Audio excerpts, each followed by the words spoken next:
Why, thank you. I'm so glad that you're excited to hear your favorite podcaster, Scummalicious, talk about boxing. Heavyweight boxing. Yes. It's more some world domination. As always, thank you for listening. And if you remember listening yesterday, and I know you did, because you never miss a show, one more little trip down memory lane. I referred to it as one more trip through my tote of VHS tapes, and that the rest of the week I was going to focus on the new guys. So that's what we're doing. The state of the heavyweight division 2017, and what I did is I looked at the three champions. There are three right now, talking about WBA, WBC, IBF, WBO. That's part of the problem right there, and it has been for the last 2 decades. Got three guys with belts. Deontay Wilder has a belt. Anthony Joshua has 2 belts, and Joseph Parker has the WBO version of the heavyweight title. And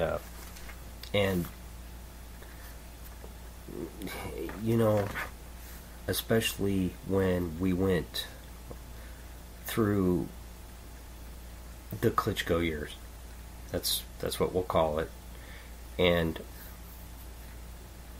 I loved it, and I get it. Not a lot of people were excited because they dominated the division, and any contenders that were half shit they beat, and I was excited to see that we had an American, Deontay Wilder, in the mix. One of these newer heavyweights, getting exposure, getting fights on TV, because no matter what, even if you're not a fan of Deontay Wilder, as a boxing fan, especially in this country, we need a fighter to get everybody excited again. And I'm going to tell you, he's not my favorite fighter. I'm not a huge fan, but at least he is getting people interested again. At least that's the way I see it. And I know, once again, thank God for the pause button. Anyway, Deontay Wilder. You know what? Let's start with him. That's the first guy that I'm going to kind of break down the best that I can. And I had seen a couple of his fights, but I kind of wanted to really take an in-depth look at each champion, strengths, weaknesses, and what I think going forward. Okay, right off the bat, and I think everybody will agree with this, Deontay Wilder, tremendous power, huge right hand, 38-0 with 37 KOs, regardless of who he's fought. His competition, wow. I mean, when he lands that right hand, it's over for a lot of guys. And I know the fight with Ortiz, wow. For me personally, I would have loved to seen that. And of course, the whole, failing the drug testing thing. It just feels like every time that we think we're going to get a huge fight, something happens, right? Somebody backs out, injury, drug testing, someone fails a drug test. That's the shitty side of boxing right there. And unfortunately, that's never going to go away. It's just not. And I think I read somewhere that it had something to do with him being diabetic or something. So why does that even... I mean, if he's needing to take this this drug, whatever he tested positive for being diabetic. Shouldn't he get a pass on that? I mean, that's what I think. Anyway, and you know, that length, like Wilder has these long arms, and he looks like he has good hand speed for the most part, and he's athletic, you know, because I think he played football, right? And you can kind of see that, like, he moves well, good hand speed, great power, but I tell you, he leaves his chin exposed big time. Like, you know, he never really guards his face. And someone's going to connect. Someone's going to land. And they're going to land with power, and we'll find out how well he can take a punch. Because that right hand is just dropped all the time. I mean, he's just inviting somebody to punch him in the face. That's the way it looks to me. And I notice a lot of looping, windmill punches, you know. When he starts attacking, and like these wide looping windmill punches, there's a fighter that's going to take advantage of that. Some guy that can counter punch. You know, maybe a grizzly veteran that can expose that, you know, with some straight punches. And what's weird about that to me is the fact that he has had 38 fights, and he still he looks kind of raw sometimes. Maybe that's just me. I don't know. That's what I see. But I tell you, it's hard to, which to me that's still a big weakness. Like, if you're going to leave your chin exposed like that, and the way you throw punches sometimes leaves those spots there for a good fighter to take advantage of, that is a big deal eventually. But you can't argue with the results. He's going to take you out. That's the game plan eventually. 37 knockouts in 38 fights. Once again, I know. The people that he's fought, it's not a real strong list of fighters. But he's undefeated. And only one opponent has went the distance with him. That's saying something. You know, Gerald Washington, I watched that fight. You know, it is what it is. He just kind of overpowered him. And he's fighting Bermain Stavern. Is it? Am I pronouncing that right? That's terrible. It's Stavern, right? It was already a unanimous decision. Why do we want to see that fight again? I'm just wondering. You know, boxing, fuck you sometimes. You know, like, I get it. You know, the failed drug test with Ortiz, they still want to get a fight. I don't know. Anyway, I just can't get excited about that fight. You know, Duhaupas, that guy, who's basically a punching bag with a great chin. And you know what, though? He made some adjustments. It was nice to see that. He made some adjustments to win that fight, you know.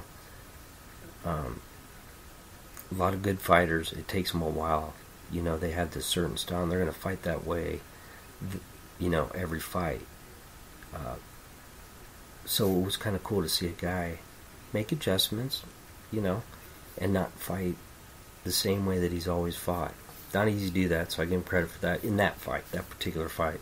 And then, you know, he fought Areola, who, you know, didn't come out for the 8th round. You know, and I said this yesterday, I'm not trying to rip on Areola. He's a tougher man than I'll ever think of being. The dude is tough as hell. But man, like, doesn't he feel like a punching bag? You know, he just does. You know, I don't know, you see him go out there, and I know when he was first, you know, getting started and starting to get a little bit of a name. You know, they had mentioned him, hey, young up-and-coming American fighter, and then you watch him and like, really? That's the best we can do? Anyway. And then someone listed as one of his, you know, two of his biggest opponents that Wilder has fought is Audley Harrison and Sergey Liakovich. Really? Audley Harrison? I'm done with that guy. He's a fucking joke. Always has been. I'm done with that guy. And yeah, Liakovich at one time was kind of a fringe contender guy. Hey, the fight with Lehman Brewster was awesome. But, you know, at this point in his career, I'm sorry. That's just not a name that's gonna be like, oh yeah, he beat Liakovich. Or is it Liahovich? I've heard a couple guys call him that. I don't know. The White Wolf, how about that? Alright, next guy, Anthony Joshua.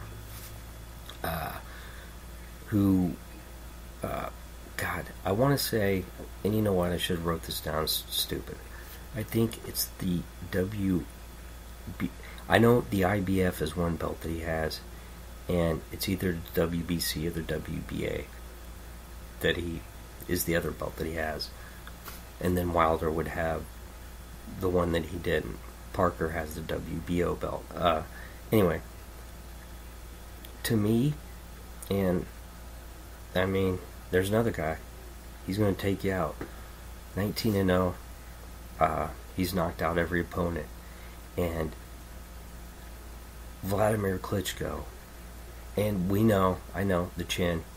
It's got that fucking glass jaw. But he's still, nevertheless, he took out a great fighter. Regardless of that glass chin, Vladimir Klitschko is still going to go down as a legendary heavyweight. However you want to rank him, that's up to you. Either way, he got knocked down and he got back up. And I know he got kind of hurt in that White fight. Didn't go down, but he got hurt. And so now they're saying, questionable chin. Maybe, but if you get knocked down and you get back up and you beat the guy, let's just say the jury's still out on that chin. You know, and definitely, like, he comes to every fight in shape, looks like he's, you know, worked out his whole life, but also too, a little bit stiff, right? It seems like, you know, with having all those muscles, and you know what? Remember Vladimir, kind of robotic and stiff. You know, I mean, his body was a chiseled fucking machine, right? But he looked robotic and really stiff sometimes, and I think that happens with some of those guys that work out. You know, and some people mention overtraining, and no matter what, any guy that's ripped like that, the steroid thing always gets thrown out there. Anthony Joshua doesn't come off as the kind of guy that would do that, but you know what? Who knows? I've said that about other guys and was totally fucking wrong. You know, I don't know Anthony Joshua personally, but who knows? You know, he doesn't have real great head moving either. Like, he looks like another guy. Kind of keeps that right hand dropped a little bit. It looks like he's kind of susceptible to the right hand, which happened. Vladimir Klitschko nailed him with that right hand, and he got back up. And that's what I was saying about Wilder. Wilder's never been hit by a guy like Klitschko, so we'll see what happens when he gets hit like that. But he's just, neither one of these guys, Wilder or Joshua, are great defensive fighters. But you know what? They don't really have to be right now, because their offense is so good. They're going to fuck you up. That's what they're planning on doing. So, you know, Joshua almost found out. Still hasn't lost yet. So until someone KOs him, I don't think we'll see any change in his style. You know, I do in a way. You know, and he's only fought half the fights that Wilder's fought. I think he's fought better opponents. Vladimir Klitschko is better than anybody that Wilder's fought. That's just my opinion. He beat Dominic Brazil, who was 17-0 at the time, kind of an up-and-coming American heavyweight. You know, he beat Charles Martin, who was undefeated at the time. Eric Molina. He did beat Kevin Johnson. Say what you want. Still a guy that has been in the ring with some good fighters. And in just half the fights, I think personally that he does have a better list of opponents. And, you know, he's getting ready to fight Kulev. And, you know, I know that doesn't really excite a lot of people either, because Kulev, of course, was floored by Klitschko. And, you know, well, he already beat Klitschko. Klitschko clobbered Kulev. What's Joshua going to do to him? You know, to a lot of people, that looks like a first-round KO. But, you know, Kulev's ranked in a couple of the organizations. So, I know I think he's number 2 in the IBF. So, you know, at least Joshua's fighting the mandatory, I guess. You can say that. Not that there is a ton of really, really good guys that they can fight anyway, but still, you always want to see, we just want to see these guys now, these younger guys, do the opposite of what's been happening. Let's get the big name fights. Let's get the fights that people want to see. Quit fighting bums and quit collecting paychecks. You know, that's what true hardcore boxing fans want to see. We want to see the good fights. Alright, so my take. Wilder and Joshua would be one hell of a fight. Two offensive fighters like that, trying to knock each other out. Something tells me, though, because of that, it could be one of those fights that'd be boring because neither guy wants to take a chance to get knocked out. I don't know. You know, I know Wilder has more fights. I tell you what, I would love to see Joshua land one of them right hands to Wilder, because we want to see when Wilder's really hit. How does he react? How does he respond? Be nice to see. Now, the third guy here, I'm sorry, and no disrespect, because I know there's, especially on YouTube, that are big fans of this guy, Joseph Parker from New Zealand, 24-0, 18 KOs. I can't get excited about him yet. I'm sorry. He does have really good hand speed for a big man, but doesn't he look small compared to some of these giant guys in the heavyweight division now? And I'm not saying that immediately makes him less of a fighter because he's smaller. No. But really short arms. Like, to me, that guy would have absolutely no chance against Wilder because of that reach.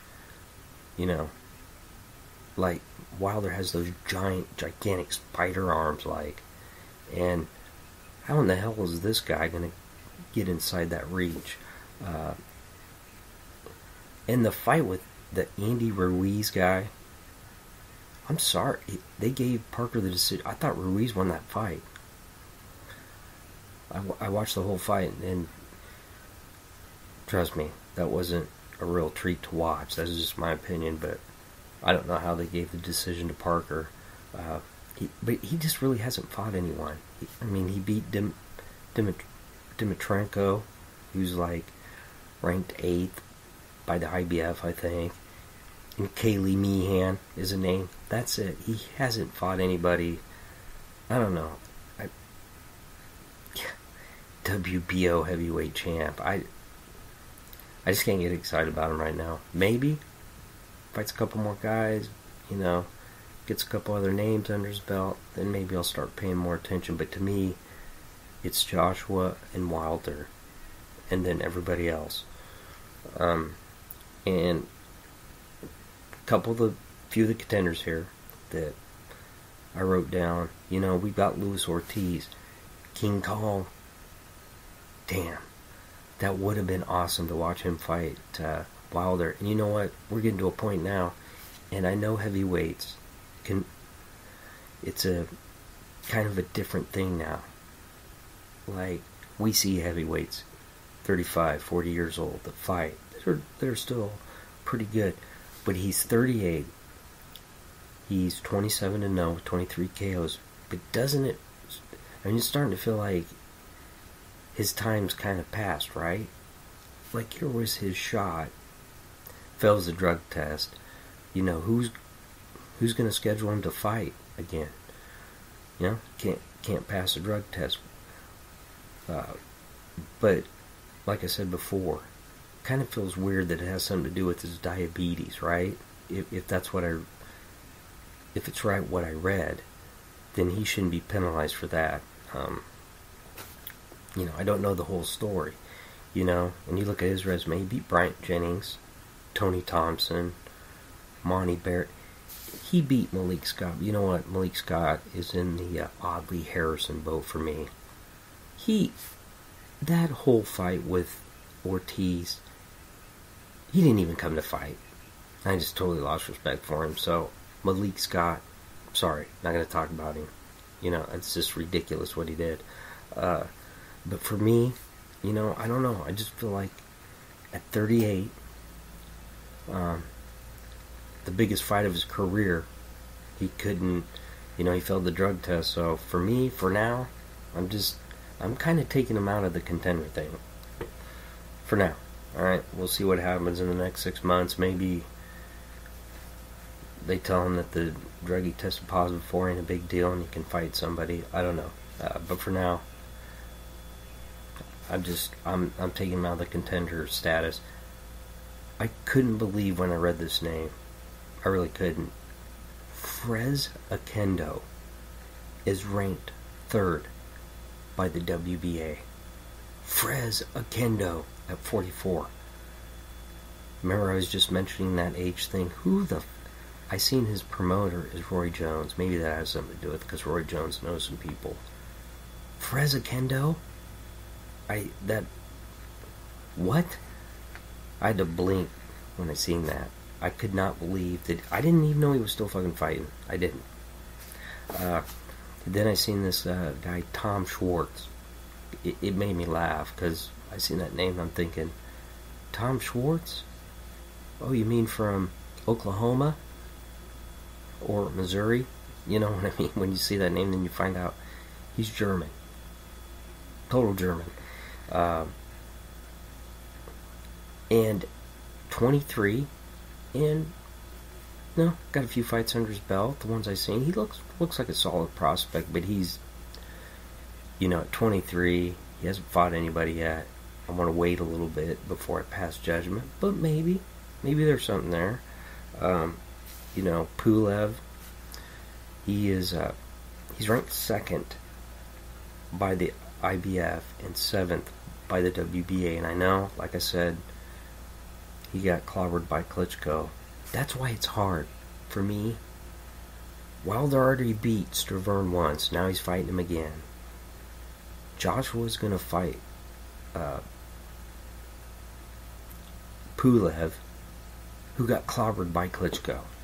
Joshua beat Klitschko, so, you know, and I know styles make fights. You know, Pulev's a different fighter than Klitschko, but to me he's a worse fighter, so I don't know. Can't get excited for that fight. So I don't know if I can really call Pulev a contender. That's just me. You know, we got Dominic Brazil. He's still ranked by the WBO at 5th and 7th by the WBC. He has that one loss. Joshua, you know. And I'm not saying because they lose one fight that their career's over. No. They can come back. But, you know, you got to see him beat some other guys till we say, hey, alright. You know? Because everybody gets beat. You know? That's just a fact. In the fight game. Christian Hammer. Now this one, the reason I wrote his name down, he is 12th in the WA. I'm giving you the rankings. Number 2 in the WBO and number 4 in the IBF. Why am I making a big deal about this? Because He's not a contender. He's not. I'm sorry. He's 22-4 with 12 KOs. He got knocked out by Marius Walk. Remember that guy? The guy that fought Klitschko? I mean, he got KO'd by that guy. He TKO'd Danny Williams, who shouldn't have even been fighting. Danny Williams was 39 in 2012, and he looked terrible. I mean, he was in shape, but he shouldn't have been fighting. He beat David Price. Big deal. A 46% knockout percentage. He's 31 years old. I'm sorry. How is this guy ranked in the top 15 in 3 of the 4 organizations? Once again, that's the fucking problem with boxing right there. And I don't know. That's just kind of my little take on the contenders and the belt holders. And tomorrow, this will be exciting. I'm going to go into just the American contenders, and maybe these aren't the ones that are in, the top 15. Guess I can't call them contenders either way. I guarantee you know who's going to start that off. That's right. I finally get to talk about Kenzie and Trey Morrison, the Morrison boys. So that'll be exciting. Get into that tomorrow. Alright, I do this. Take it easy. And if it's easy, take it twice. I'm out.